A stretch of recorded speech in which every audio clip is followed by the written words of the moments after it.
اعوذ باللہ من الشیطان الرجیم بسم اللہ الرحمن الرحیم ڈیئر اسٹوڈینٹس السلام علیکم ورحمۃ اللہ وبرکاتہ۔ آج کے ہمارے اس ویڈیو لیکچر کا عنوان ہے کلاس 9 موضوع نمبر 1 سوال نمبر 1 قرآن مجید کا مختصر تعارف بیان کریں۔ ڈیئر اسٹوڈینٹس سب سے پہلے دعا پڑھ لیں۔ بسم اللہ الرحمن الرحیم رب اشرح لی صدری ویسر لی امری واحلل عقدۃ من لسانی یفقہوا قولی آمنت باللہ صدق اللہ العظیم۔ ڈیئر اسٹوڈینٹس لیکچرز سمجھنے کا طریقہ سن لیجئے۔ پہلے میں نے آپ کے سامنے آپ کی ٹیکسٹ بک والی مکمل جو بک ہے آپ کی متن اس کو بھی یہاں لکھ دیا ہے، اور اس سوال کو ہیڈنگز کی شکل میں ایکسٹرا اس کے اندر مواد میٹیریل بھی ڈال دیا ہے تاکہ آپ لوگ زیادہ سے زیادہ یاد بھی کر سکیں اور آپ لوگوں کو یاد کرنے میں آسانی ہو۔ تو آئیے سب سے پہلی ہیڈنگ پڑھتے ہیں۔ قرآن مجید کا لغوی مفہوم۔ قرآن کا لفظ قراءتن سے مشتق ہے، قراءتن سے بنا ہے جس کا معنی پڑھنا ہے۔ قرآن مجید بہت زیادہ پڑھی جانے والی کتاب ہے۔ قرآن مجید کی تلاوت تمام کتابوں سے زیادہ کی جاتی ہے۔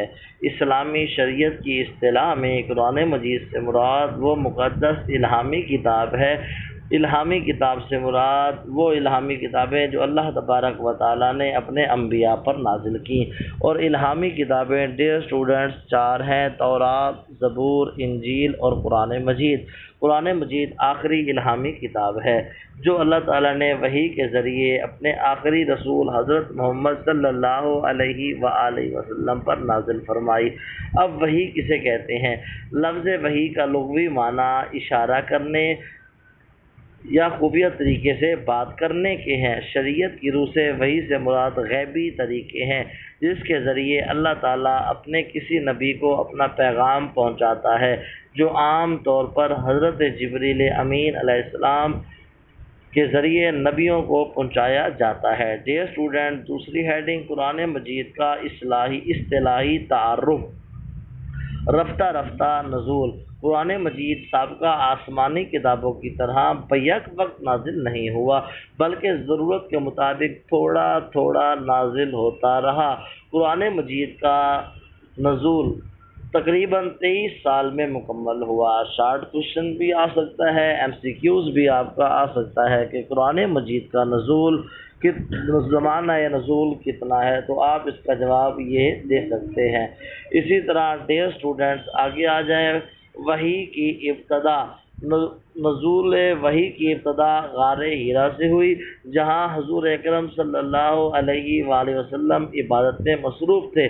اچانک حضرت جبریل علیہ السلام آپ کے پاس حاضر ہوئے۔ سورۃ العلق کی یہ ابتدائی 5 آیات آپ تک پہنچائیں۔ وہ آیات درج ذیل ہیں: اقرأ بسم ربک الذی خلق، خلق الانسان من علق، اقرأ وربک الاکرم الذی علم بالقلم، علم الانسان ما لم یعلم۔ ترجمہ ارشاد باری تعالیٰ ہے: اے محمد اپنے پروردگار کے نام سے پڑھیے جس نے سب کو پیدا کیا، جس نے انسان کو جمے ہوئے خون سے بنایا۔ پڑھیے، اور آپ کا پروردگار بڑا کریم ہے جس نے قلم کے ذریعے علم سکھایا اور انسان کو وہ باتیں سکھائیں جس کا اسے علم نہ تھا۔ یہی آیات قرآن مجید کی سب سے پہلی وحی کی آیات ہیں، تکمیل قرآن اور آخری وحی۔ اس کے بعد قرآن مجید تھوڑا تھوڑا نازل ہوتا رہا۔ سب سے آخر میں سورۃ المائدہ کی یہ آیت نازل ہوئی۔ ارشاد باری تعالیٰ ہے: الیوم اکملت لکم دینکم واتممت علیکم نعمتی ورضیت لکم الاسلام دینا۔ ترجمہ آج ہم نے تمہارے لیے تمہارا دین مکمل کر دیا اور اپنی نعمت تم پر پوری کر دی، تمہارے لیے اسلام کو بطور دین پسند کر لیا۔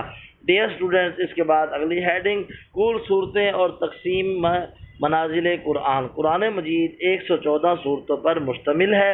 قرآن مجید کی سب سے بڑی سورت کا نام سورۃ البقرہ ہے، سب سے چھوٹی سورت سورۃ الکوثر ہے۔ قرآن مجید 30 حصوں میں تقسیم کیا گیا ہے، ہر حصے کو پارہ کہتے ہیں۔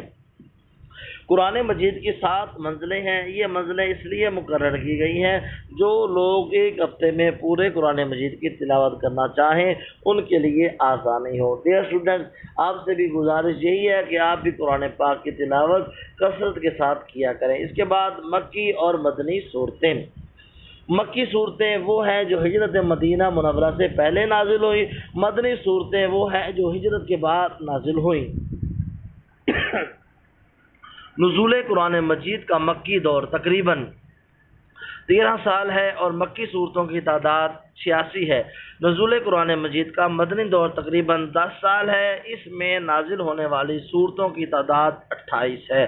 ڈیئر اسٹوڈنٹس، یہاں سے آپ کی ٹیکسٹ بک کا متن بھی سٹارٹ ہو رہا ہے اور اسی میں سے آپ کے MCQs آ جاتے ہیں جو اگلا حصہ میں اب پڑھا رہا ہوں۔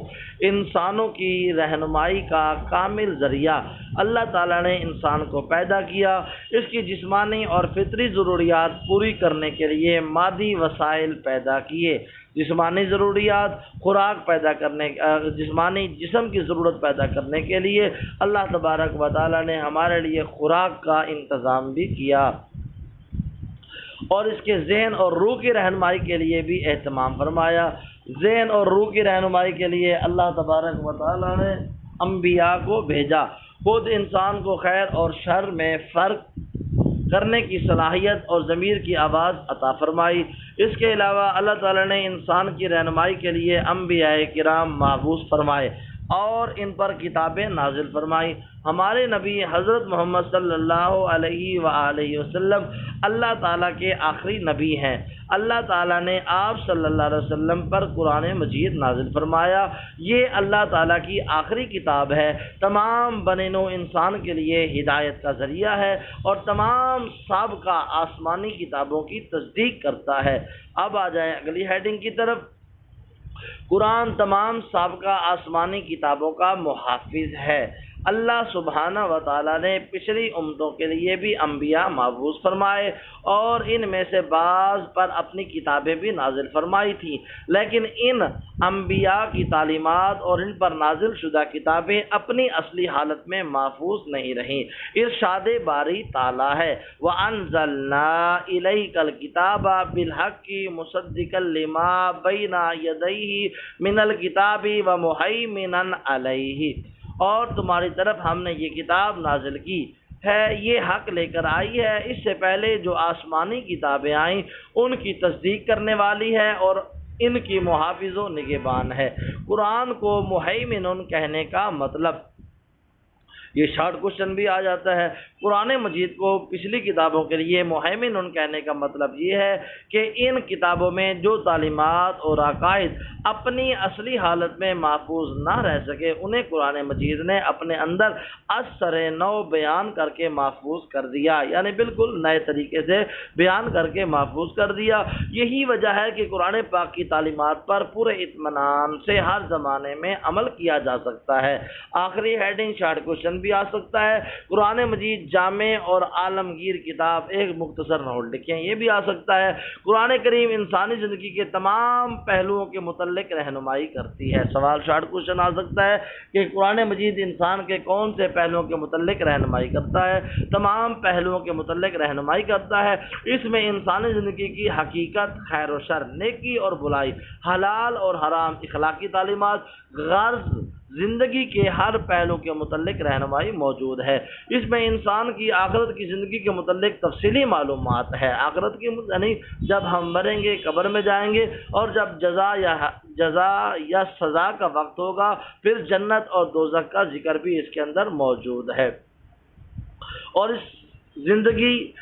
اس میں زندگی کی اہمیت کو نہایت پر تاثیر انداز میں بیان کیا گیا ہے۔ قرآن پاک انسان کی انفرادی زندگی، انفرادی سے مراد اکیلے آدمی کی زندگی، اس کے اجتماع سے مراد 4-5 جب ایک گھر والے یا ایک پورا معاشرہ، اجتماعی و معاشرتی حقوق و فرائض اس کے معاشی کاروبار کرنا، رزق کمانا و اقتصادی امور کے متعلق بنیادی ہدایات، سیاسی بین الاقوامی معاملات اور اخلاقی رویوں کے متعلق جامع تعلیمات پیش کرتا ہے۔